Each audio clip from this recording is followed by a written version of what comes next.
देवघर उपायुक्त व पुलिस अधीक्षक की निगरानी में उतारा गया देवघर के बाबा बैद्यनाथ व पार्वती मंदिर का पंचशूल उतारने के पश्चात बाबा बैद्यनाथ व माता पार्वती का गठबंधन नहीं कर सकेंगे श्रद्धालु। देवघर महाशिवरात्रि 2026 के अवसर पर परंपरा के मुताबिक बाबा मंदिर के शिखर पर लगे पवित्र पंचशूल को आज उपायुक्त सह जिला दंडाधिकारी नवन प्रियेश लकड़ा व पुलिस अधीक्षक की निगरानी में महाशिवरात्रि से पहले विधिवत उतारा गया।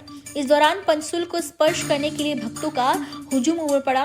वहीं इस दौरान सुरक्षा के पुख्ता इंतजाम भी मंदिर प्रांगण में किया गया था। विदित है कि पंचशूलों को कल एक बार फिर पूजा पाठ कर मंदिर के शिखर पर लगाया जाएगा और तब जाकर गठबंधन का रिवाज हो सकेगा। देवघर से अरविंद यादव की रिपोर्ट।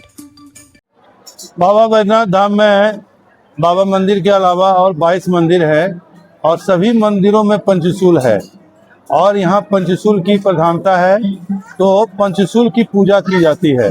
वैसे तो 3 शूल सब जगह, त्रिशूल तो प्रधानता रहती ही है, अभाव अज्ञान अंधकार, ये 3 शूल हैं जिसे बोलते हैं, कांटा भी बोलते हैं शूल को। तो यहाँ पंचशूल है। यहाँ चूंकि शक्तिपीठ का विशेष स्थान है इसलिए यहाँ पंचशूल की पूजा की जाती है। लेकिन शायद ही कहीं इस तरह की परंपरा होगी जो वर्ष में एक बार शिवरात्रि, जो महाशिवरात्रि जिसको बोलते हैं, वो उसमें सभी मंदिरों के पंचशूल को उतारा जाता है और फिर उनका पूजन करके फिर लगाया जाता है। तो गणेश मंदिर से उतारा जाता है, फिर आरंभ किया जाता है। एकादशी के दिन जो है सो बाबा बैद्यनाथ का उतारा जाता है।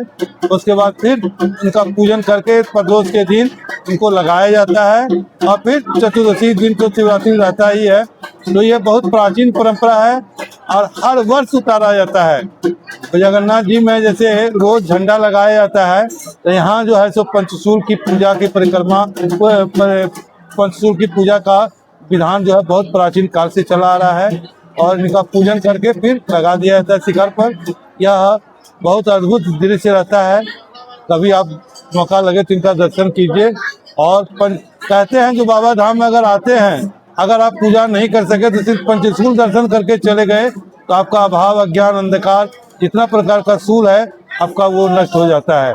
इसलिए पंचशूल का दर्शन जरूर करना चाहिए और इनका पूजन जो होता है उसमें जरूर सम्मिलित होना चाहिए। जय बाबा बैद्यनाथ। पंचशूल होता है क्या? ऐसे तो त्रिशूल तो मंदिर में रहता ही है, गुंबद पर शिखर में रहता ही है। तो यहाँ जो है सो पंचानन भी बोलते हैं इनको, शिव जी को। और शिव जो है सो रावण के द्वारा लाए गए हैं। यह एक मतलब तांत्रिक पूजा यहाँ विशेष रूप से की जाती है, जिसमें शिव शक्ति इनका एक श्लोक आया है जो आगतम शिव वक्त्रेभ्यो, मतलब जो शिव के मुख से आया है। गतम च गिरिजा श्रुतो, जो गिरिजा मतलब पार्वती के कान में जो गया है। मतम च वासुदेवेन, और जो विष्णु भगवान उसको जो मत दिए हैं, जो उसका सम्मति दिए हैं, जो हाँ ऐसा शिव जी ने कहा है, ऐसा पार्वती जी को वो जो मत देते हैं वो वासुदेव स्वयं विष्णु हैं। तो गतम च गिरिजा श्रुतो और मतम च वासुदेवेन तस्माद आगम उच्यते, यह आगम का स्थान है। यहाँ पंचशूल के बिना पंच बहुत तरह का पंचमकार है, बहुत साधनाएं हैं जो गुप्त रीति से की जाती है, सबको अधिकार नहीं है उसका। तो इसलिए यहाँ पंचशूल की ही प्रधानता है, आज से नहीं कहीं। चूँकि इनके जो है सो इस स्तुति में शंकराचार्य, आदि गुरु शंकराचार्य 8वीं शताब्दी में उन्होंने कहा है जो माने गिरिजा समेतम यहाँ दुर्गा का स्थान बतलाया गया है। पीठाधिष्ठात्री जय दुर्गाया बैद्यनाथ सुभैरवा, बैद्यनाथ इनके भैरव हैं और जय दुर्गा पीठाधिष्ठात्री है। इसलिए पार्वती मंदिर में 2 मूर्ति रखी हुई है, एक त्रिपुर सुंदरी का है, जय दुर्गा का है। इसलिए तंत्र का विशेष स्थान माना गया है, इसलिए इसका पंचशूल यहाँ की प्रधानता रखी गई है। इसलिए पंचशूल यहाँ आपको मिलेगा। और कहीं कहीं जो है सो इसका जिक्र भी आया है, क्योंकि यह तंत्र की बात है, विशेष रूप से इसका बहुत स्थान बतलाया गया है। कामरूप कामाख्या यहाँ से जो तंत्र स्थान का उत्तम से उत्तम स्थान माना गया, सबसे शिखर पर माना गया है, उनसे ये संचालित है यह क्षेत्र।